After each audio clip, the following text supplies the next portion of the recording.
एक समय की बात है।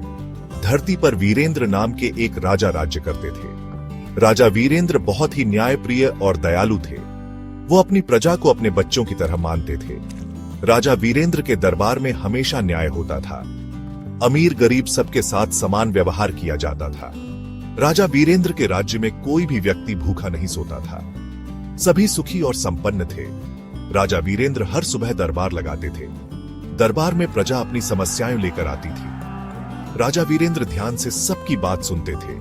फिर वो अपने मंत्रियों से सलाह मशविरा करके न्याय करते थे। राजा वीरेंद्र के न्याय की चर्चा दूर दूर तक फैली हुई थी। एक दिन एक गरीब किसान राजा वीरेंद्र के दरबार में आया। किसान बहुत दुखी था। उसके चेहरे पर चिंता की रेखाएं थीं। किसान ने राजा वीरेंद्र को प्रणाम किया और अपनी व्यथा सुनाने लगा। किसान ने बताया कि गांव के जमींदार ने उसकी जमीन हड़प ली है। जमींदार बहुत लालची और अत्याचारी है। वह गरीबों को परेशान करता रहता है। किसान ने राजा से न्याय की गुहार लगाई।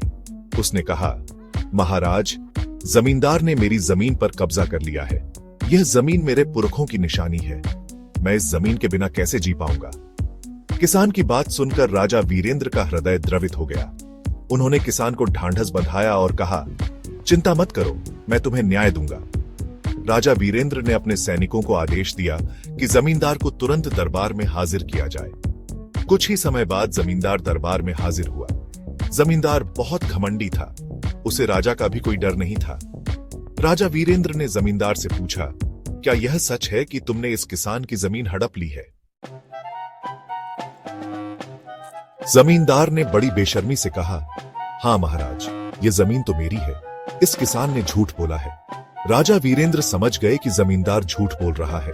उन्होंने अपने मंत्री से कहा, इस मामले की निष्पक्ष जांच करो और मुझे सच बताओ। मंत्री बहुत ही ईमानदार और न्यायप्रिय थे।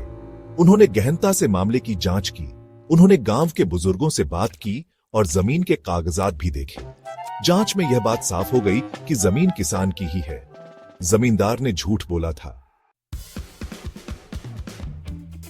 राजा वीरेंद्र को जमींदार की करतूत पर बहुत गुस्सा आया। उन्होंने जमींदार को कड़ी से कड़ी सजा सुनाई। जमींदार को अपनी गलती का एहसास हुआ। उसने राजा से माफी मांगी। राजा वीरेंद्र ने किसान को उसकी जमीन वापस दिलाई। किसान राजा वीरेंद्र का बहुत आभारी था। उसने राजा को धन्यवाद दिया और खुशी खुशी अपने घर लौट गया। राजा वीरेंद्र की न्यायप्रियता की चर्चा चारों तरफ फैल गई। लोग राजा वीरेंद्र की प्रशंसा करने लगे। राजा वीरेंद्र ने यह सिद्ध कर दिया कि न्याय से बढ़कर दुनिया में कुछ भी नहीं है।